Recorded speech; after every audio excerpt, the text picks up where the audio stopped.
Welcome back to All This Math. This is Professor Parker, and for this lesson, we're going to get into some scientific notation. I'm kind of just sitting here just sizing these problems up, sizing up these numbers, thinking about how I'm gonna start this, because I don't really know how to start this. All right, but check this out. So we got 3 examples. We're going to convert to scientific notation. Now, let's first understand what is scientific notation. So scientific notation is just a way to write numbers. It's like a language, right? It's the language of science, the language of the STEM disciplines. Like when we talk about either very small numbers, or extremely large numbers, we can write them in a more concise and a more efficient manner, right? That's the purpose of scientific notation. So I want you to think about that, because a lot of students are responsible for knowing how to convert numbers in standard form into scientific notation. And a lot of people complain about that, right? And I understand where the complaints come from. It comes from a source of frustration, because we may not know how to do it ourselves. Maybe we never learned it as adults 20 years ago or 30 years ago. Okay, cool. But what we should do is focus on learning how to do this so that we can help the young people with how to do it, because it is the language of science, right? And there's a lot of conversation among us and around us about STEM or STEAM, science, technology, engineering, art, and mathematics.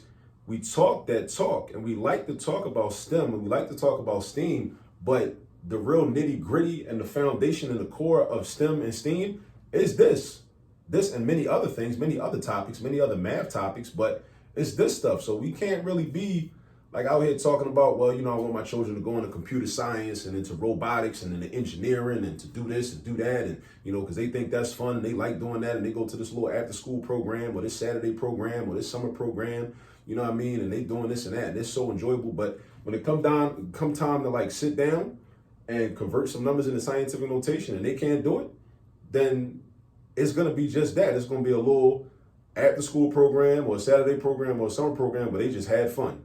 Because they're not going to be able to go far with that. They're not going to be able to go no further because they can't do the mathematics. So we have a responsibility as adults and as elders to teach the mathematics so that they can actually become engineers and design the robots and develop the technology so that they can help to push the world forward, hopefully, right? With that technology and with that ability. You know what I mean? So this is something that's very important, right? So if you think, well, why I got to learn this, or this is irrelevant, okay? Maybe it's irrelevant to you.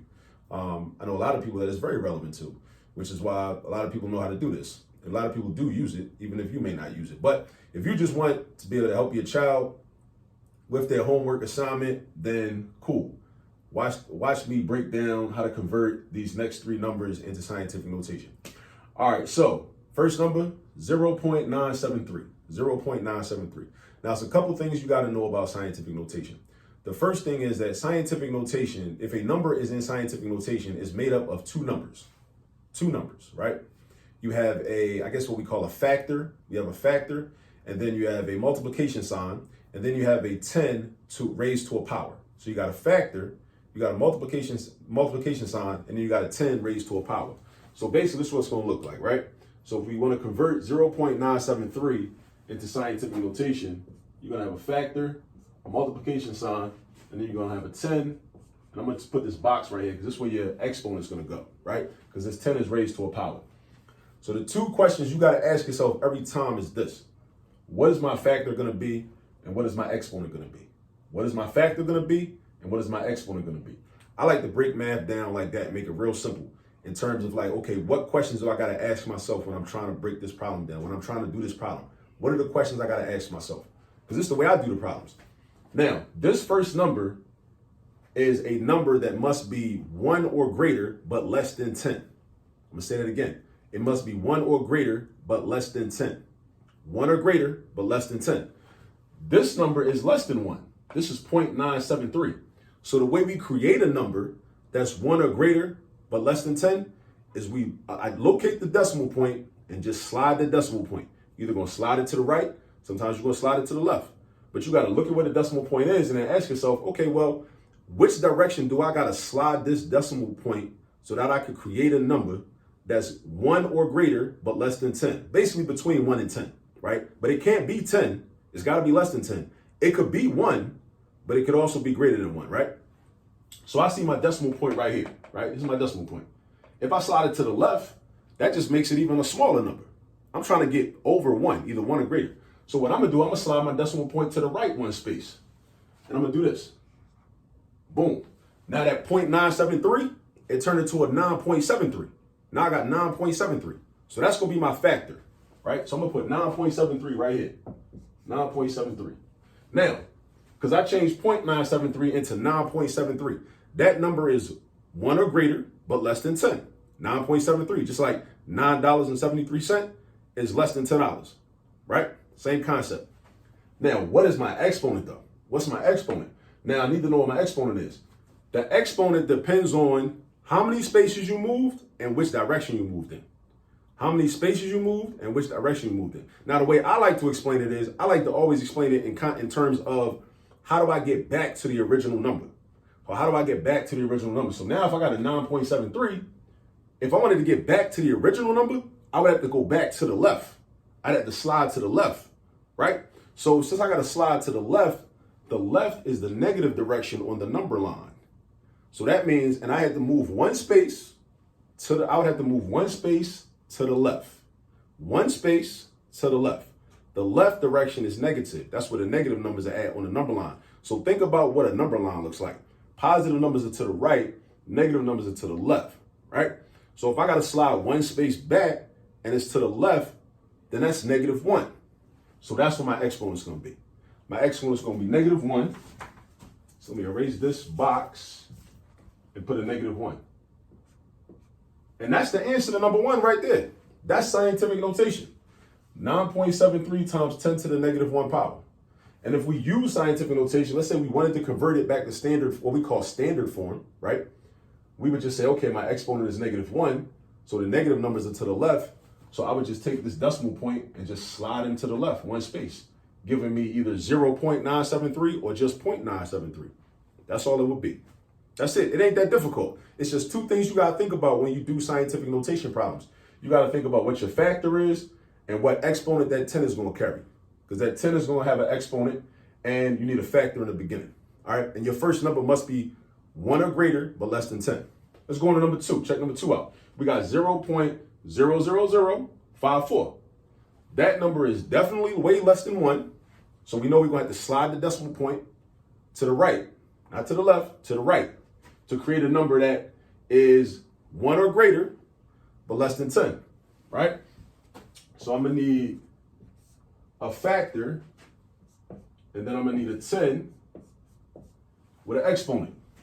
So if I slide 1 space, that's still too small. 2 spaces, that's still too small. 3 spaces, that's still too small. 4 spaces, now I got 5.4. I got 5.4, and because these zeros are in places that are greater than the 5, these zeros become irrelevant, right? So I write 5.4. So that's my factor. 5.4 is my factor. Now ask yourself, is 5.4 greater than 1 and less than 10? It is. 5.4 is greater than 1 and less than 10. So 5.4. So now, what's my exponent though? That's my second question. What's my exponent? Now, if I wanted to get back, and everybody may not do this part this way, but this is the way I do it, because this is how I learned it, and this is what makes me comfortable, right? So if your teacher says to do it a different way to get the exponent, then that's cool too. But this is the way I'm showing you. So if I wanted to get from 5.4 back to the original number, the question is, which direction would I have to go in? I would have to go to the left. So I already know I got to go to the left. So because I know I got to go to the left, I know that my exponent is going to be negative.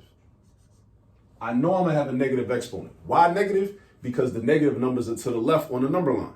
If I had to move to the right, then my exponent will be positive, and I wouldn't need to write a positive sign or a plus sign, because it's just understood. When there's no sign written, the number is positive. But because I need to slide to the left to get back to this original number, right, from 5.4 back to this, because right now, basically I did this. 1, 2, 3, 4. I slid 4 spaces to the right to make 5.4. But to get back to the original number, I'd have to just go back where I came from. I'd have to slide 4 spaces back to the left. So I noticed I said 4. So it's the number of spaces and in what direction. The number of spaces and in what direction. The number of spaces and in what direction. So I'm going to the left and I'm going 4 spaces. So I got 5.4 times 10 to the -4 power. That's what I got. This is the representation in scientific notation of this number. That's what it is. All right. Now we go to number 3. This is a big number. This is 526 million because you got 6 zeros. 6 zeros and you got 526. So now you might be wondering, you're saying, well, in all these other problems, we had to identify the decimal point and then move it. This number don't have no decimal point written. Never fear. When no decimal point is written, that means that it's an invisible decimal point at the end of the number to the far right. So right here. So imagine there's a decimal point right here. That's what a decimal point is. I know somebody probably gonna have that question, and that's a good question if you have that question. Like, where the decimal point at? When there's no decimal point written, there's an invisible decimal point at the end of the number to the far right. So again, we still need our factor, our multiplication sign. Hold up, man. This ain't the right marker. Yeah, this the joint I need. I'm tripping. Using this joint. Joint trash. Anyway, all right. So yeah. So I need my factor, I need my 10, and I need my exponent, right? Factor and my exponent, right? That's what I got to figure out. I'm always going to have this x for a multiplication sign. I'm always going to have this 10. That's always going to happen. All right, so look, but this number, 526 million, is way bigger than 10. And remember the rule. You need a number, your factor must be 1 or greater, but less than 10. So basically, it's got to be between 1 and 10. It's got to be between 1 and 10. So if I slide my decimal point 1 space, still too big, too big, too big, too big, too big. I'm right here. Now I'm at 526. I'm getting smaller and smaller, right? I'm getting smaller and smaller by place value, right? I'm basically dividing by 10 every time I move my decimal point to the left. Then I got 52.6. Still too big because that's bigger than 10. Again, 5.26. I'm good. 5.26 is good, right? If I went again, I'd be 0.526. That's too small. That's less than 1. I want 5.26. That's what I want. I want 5.26, right? That's the number I need. So I'm going to write my 5.26 right here, right? Now, next question, how do I get my exponent? I go back and I say, well, first of all, in order to get back to the original number, which direction would I have to move in from 5.26? Because remember, originally my decimal point was over here to the far right. Now it's right here because I got 5.26. 5.26. So I did this. I did 1, 2, 3, 4, 5, 6, 7, 8. I moved that decimal point 8 spaces to the left. 8 spaces to the left. That's what I did. I moved it 8 spaces to the left. So to get back to that original number, I would have to move it 8 spaces to the right. 8 spaces to the right. And what numbers are to the right on the number line? Positive numbers. Positive numbers. So if I'm moving to the right in the direction, in order to get back to the original number, if I'm moving to the right, and that's where the positive numbers are at, right? That's where the positive numbers reside. Then that means that my exponent is going to be positive. It's going to be a positive 8. So you just put your 8 in there. And it's not a negative 8 because I'm not moving to the left. In these problems, I had to move to the left to get back to the original number. That's why these exponents are negative. But here, I'm moving to the right to get back to the original number. And on the number line, the positive numbers are to the right, negative numbers are to the left. So I do a positive 8. And you don't got to use the plus sign for positive.